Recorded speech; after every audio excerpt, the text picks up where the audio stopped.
CTV News at 5 with Tony Ryma and Rick Wyman with weather. Good evening. So glad you were with us on this Tuesday, September 23rd. Let's start in Timmins, where police have a 54-year-old man in custody after a shooting in the north end of the city. Police say they responded to a report of shots heard in the area of Spruce Street North at around 4 p.m. last Thursday. Police say a suspect opened the door to a residence and discharged a firearm into a garage.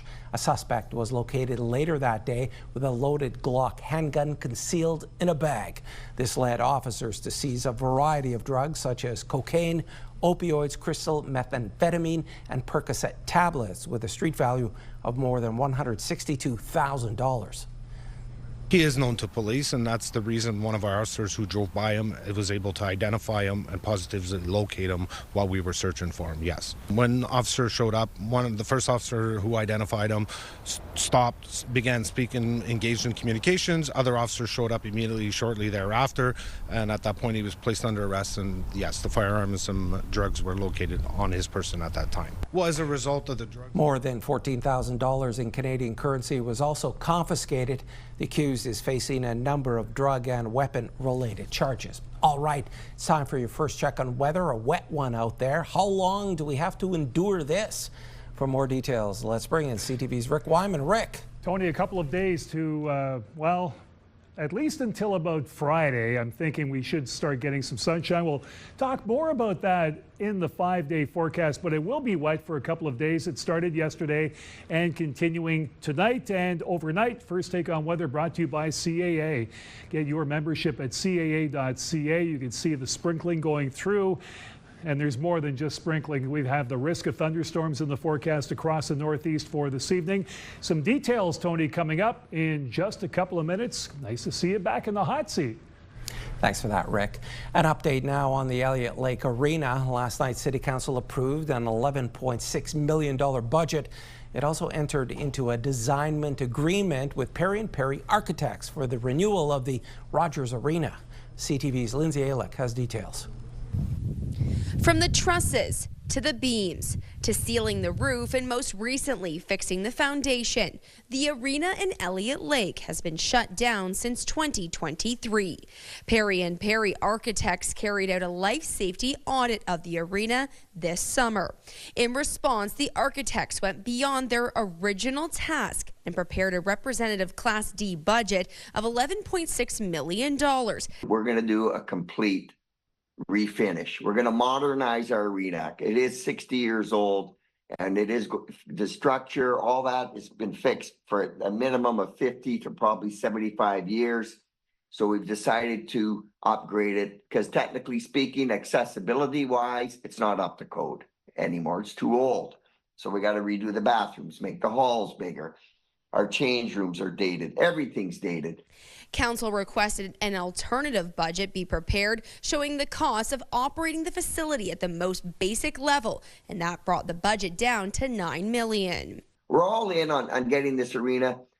It's been a long haul. It's pretty much happened as soon as we got sworn in, and we do have a city to run, and we have other issues, and you know, but we haven't lost our focus on this. The arena is the home of the Elliot Lake Vikings, and the president says he was impressed with the presentation to council by Perry & Perry, saying it's nice to see an end in sight for the Rogers Arena renovation. He says the future of the Vikings in EL is still unclear moving forward, but I'm definitely happy to see things finally moving in the right direction. Proceeding with this option ensures a safe, code-compliant facility that supports Council's goal of reopening for the 2026-2027 season and meets the community's expectation of a renewed arena. Flintoff says the hope is to have the building turnkey by next September, but they don't want to overpromise. Lindsay Alick, CTV News, Sudbury. And to Sudbury, where the city is another step closer to getting its new event center built downtown. Architectural rendering was released during a media event today. CTV's Angela Gemmel reports. With a backdrop of the current municipal arena, Sudbury's mayor revealed what the new events center will look like. It's inspiring. Certainly the way that was designed was certainly in consultation with a lot of different groups, certainly with people from the area of Anishinaabe peoples. The schematics were created by BBB Architects from Toronto, which specializes in designing these types of buildings, including event centers used by other OHL teams. The lead architect says they took input from focus groups to help design the building, which will use materials that reflect natural surroundings and the local history of industry. The building integrates curves inspired by Indigenous influences. The way that the glass concourse wraps around on Brady Street and Minto, it's kind of a two-sided design because people are coming from different locations in your downtown, depending on where they park or whether they might go for dinner in the little restaurant district. I think it's a really modern building that basically has all of the parameters to host major events because that's what it's all about. It's about economic development, also in community coming together. And that's why we're certainly we're very, very happy with the design. Maximum capacity for a concert would be 7,200, but for a sporting event, seating will be closer to 6,000. The $200 million project has already started generating buzz around the downtown. We're seeing developers willing to invest in the downtown currently, and a lot of it's because they're seeing the city put their money where their mouth is and showing that belief in the success of downtown. And those are dividends that'll pay for the entire city. The city chose PCL Construction as the construction manager for the new event center. Site preparation will begin next month, with major construction set to start in early 2026. The hope is it will be open by 2028. Angela Gamble, CTV News, Sudbury. A tractor-trailer rollover late yesterday afternoon on Highway 69 near Britt shut down the road for about 3 hours. Cargo from the transport was strewn across the highway, shutting down the road in both directions between Station Lane and Magnetawan River. Police have not said if there were any injuries. There was a heavy police presence in Chiging First Nation on Manitoulin Island today. OPP say they are investigating as part of a missing persons case and ask the public to avoid the Riverside Drive and Cross Hill Road area and the Bidwell Bog area over the next 2 days. For more on this story, head to our website, CTVNewsNorthernOntario.ca. It's time for a quick break. Coming up on CTV News at 5, Rick has your full weather forecast. But first, let's check out the weather in downtown North Bay. This is a live webcam, courtesy of the city of North Bay. It's overcast and 22 degrees. We will return after these brief commercial messages. When you see it happen, send it to CTV News. Text 10400 from your screen to ours. Text 10400. Hey, while getting a few things done during my lunch hour, especially at the grocery store, Rick, what's up with the rain? This is what's going down. Take a look. Here it is right now on our forecast radar. And continuing through the northeast, we've got the risk of a thunderstorm in the forecast for this evening and most of overnight throughout the entire northeast. And again, it's going to rain for the next couple of days. A bit of a break by Friday, perhaps Saturday. Let's have a look right now at some of the numbers.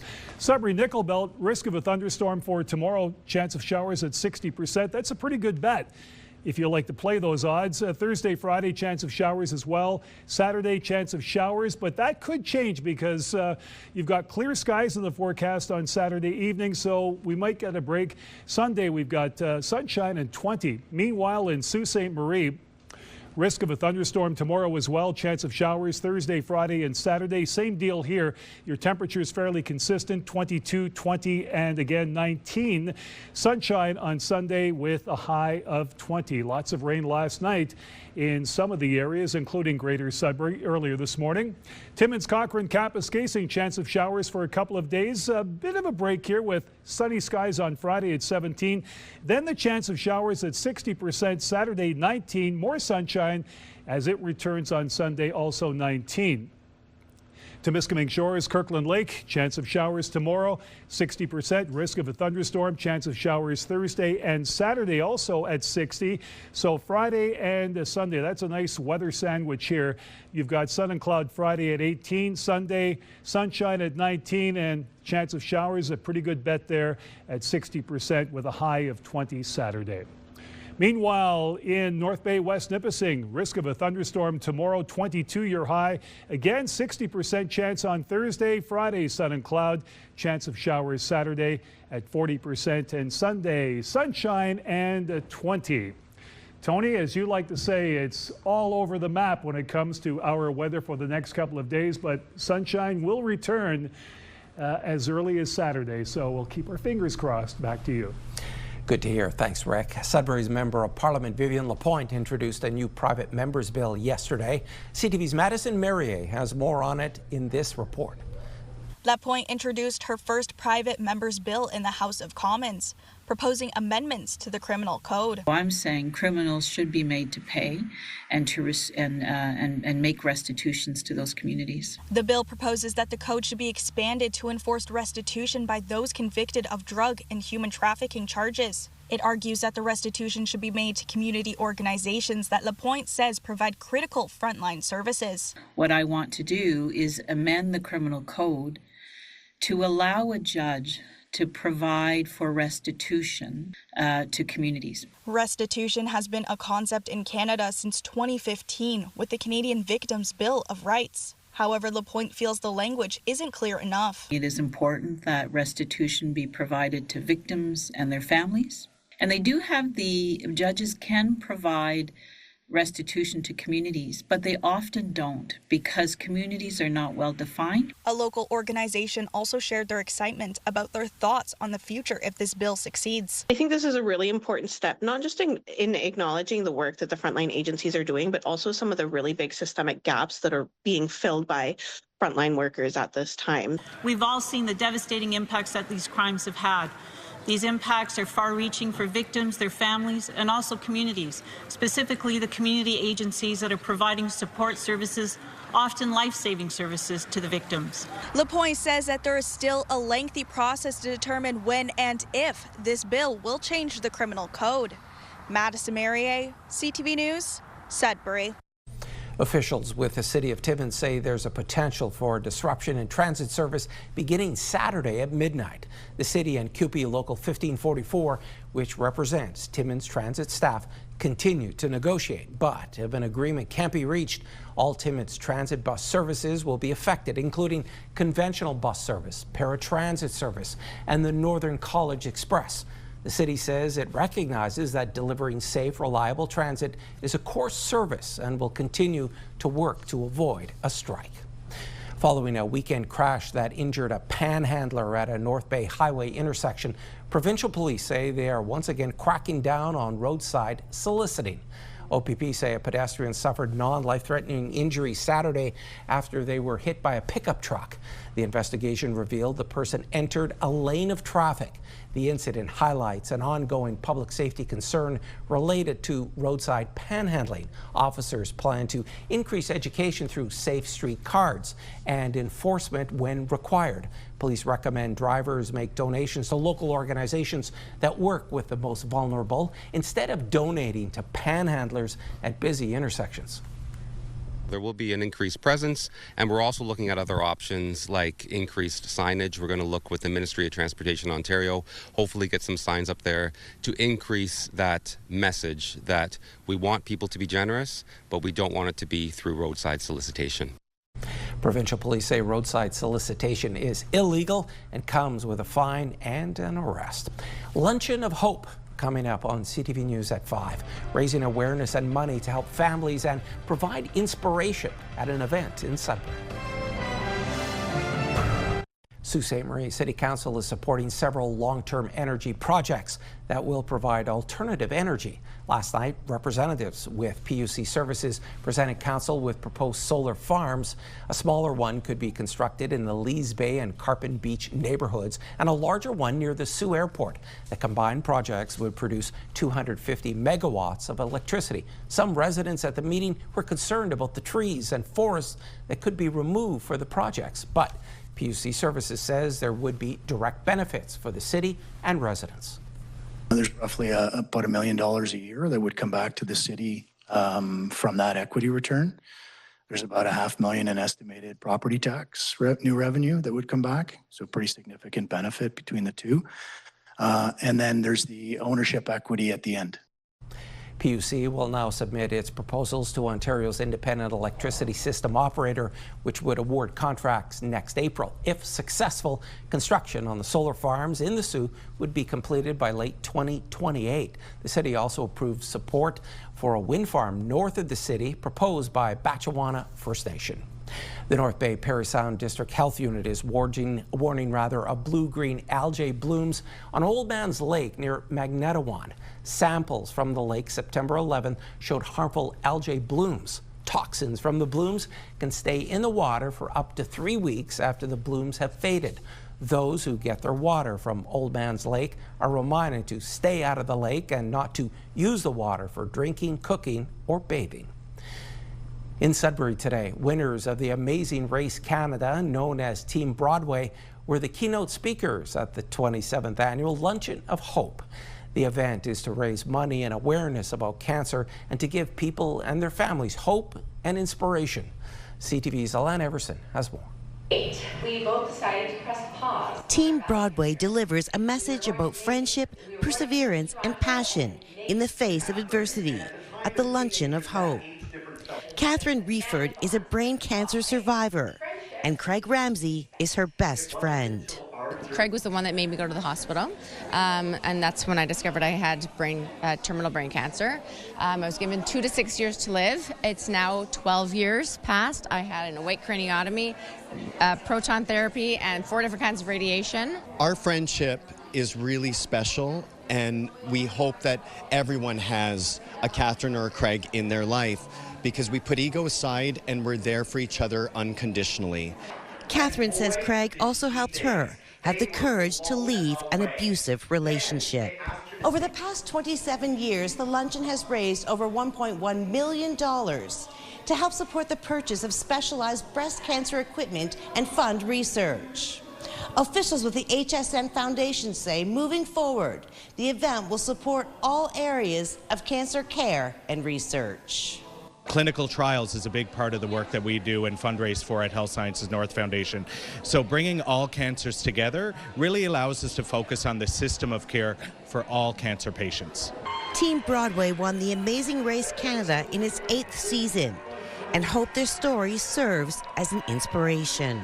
My message is you need to do what you need to do, and you need to do what you can do, and when somebody says you can't, you can do it. I hope that today brought a lot of joy and laughter, yet a lot of power, and teaches people to invest in their friendships and their chosen families. Organizers say the luncheon is also designed to convey a message of hope. Alana Everson, CTV News, Sudbury. When we return, we have your community close-up segment. You're watching First at 5.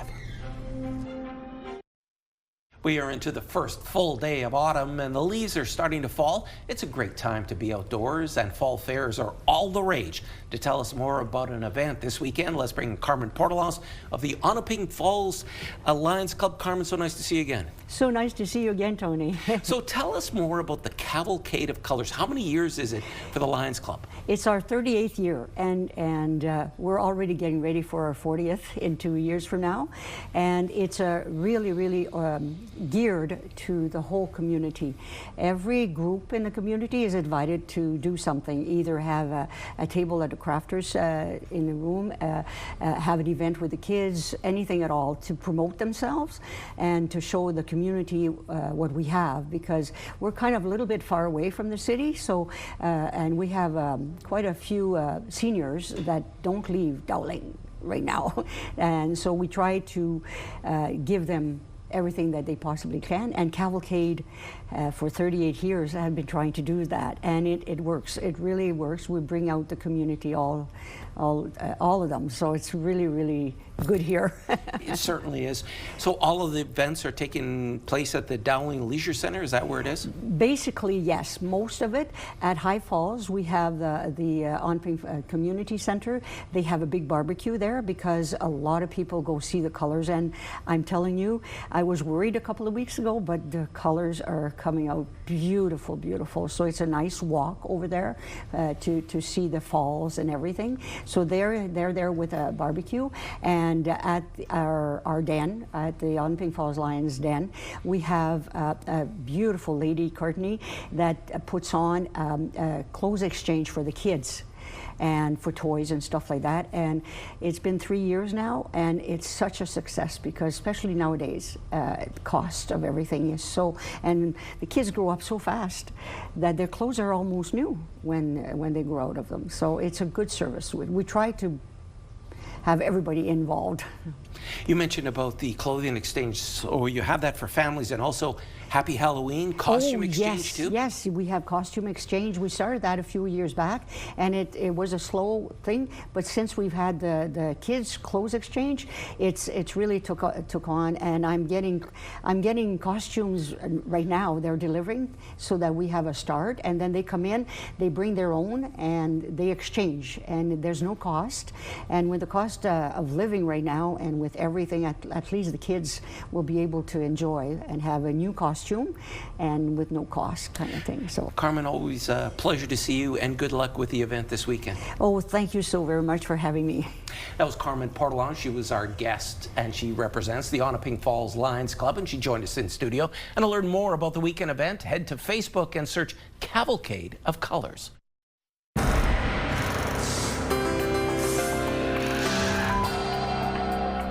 Our first community close-up comes to us from Sault Ste. Marie. Bruce Lee had a trip through the Soo Lock with his brother-in-law Graham Grattan at the helm. Bruce says it was a wet but fun few hours. Thanks so much. Larry Kirtley of Blind River emailed us a few photos. He took a journey north of the Soo around Searchmont and Lake Superior, and he found these murals at Searchmont. They're beautiful. Thanks so much, Larry. Let's go to the greater Sudbury community of Capril. Linda Durkash is ready for fall. She created this straw lady to put on her front door as a decoration. Great job, Linda. And folks, there's more news for the North coming up at 6. For now, continue watching as we hand things over to CTV National News.